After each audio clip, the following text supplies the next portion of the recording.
Yo, what's up mga Noy? Mercilito, Panay Video here and I'm back, Mada. Ah, Mada. Hi. So, nagbabalik tayo mga Noy. Tinitesting natin ngayong gabi yung Insta360 X4 Air natin. Kasi ito daw yung yung latest ngayon pero hindi siya yung nasa hindi siya yung nasa flagship ni Insta360 kasi siyempre sa X5 pa rin yung nasa flagship which is yun yung pinakamaganda nila. Halos konti lang yung difference between X4 Air and X5. Ang pinaka malaking difference nila is yung pure video na option or yung shooting mode na pure video wala nun sa X4 Air. So yung option na yon ginagamit yun talaga pag gabi para mas malinaw siya sa gabi, no? Ngayon, papasok tayo sa trabaho. Hindi tayo pabiyahe ng Joyride ngayon, mga Noy. So, try natin kung hanggang saan yung capability nitong X4 Air pagdating sa shooting mode ng gabi. Bali ngayon mga Noy, naka 8K resolution tayo with 30 FPS. So, let's see mga Noy. Let's rock and roll! Ang ganda ng X4 Air. Ganda talaga ng Insta360. Tinesting ko siya kaninang umaga. Magpapakarwash sana ako ng motor. Kaso yun, wala eh. Wala nang naghuhugas ng motor yata sa amin sa CAA. Ano tayo ngayon? Hindi ko pa alam kung anong magiging resulta nito. Siyempre, ngayon ko palang sinushoot. Dito tayo ngayon, C5 extension. Alam naman natin, may kadiliman tong kalsada na to.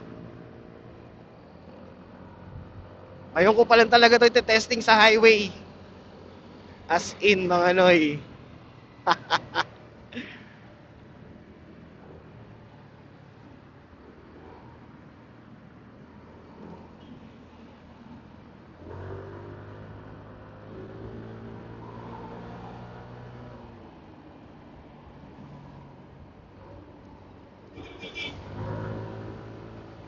Woo!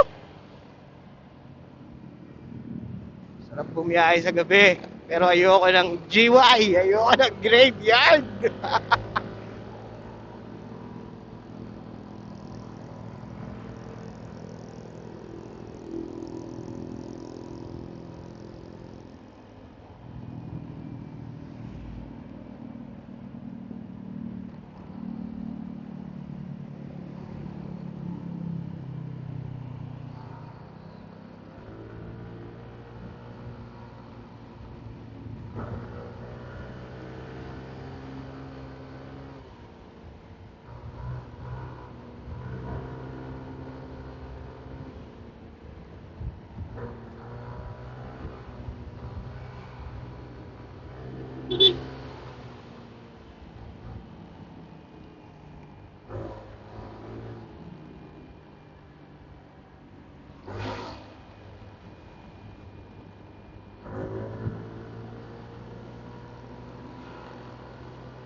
Sarap.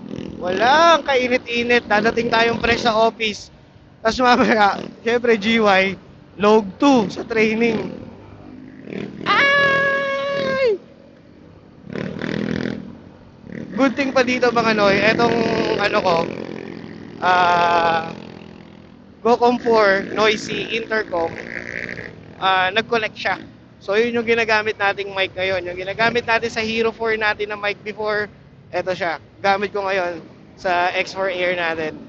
So nag-connect. Kung may instant mic na ako, hindi na ako bibili ng mic na pang Insta360.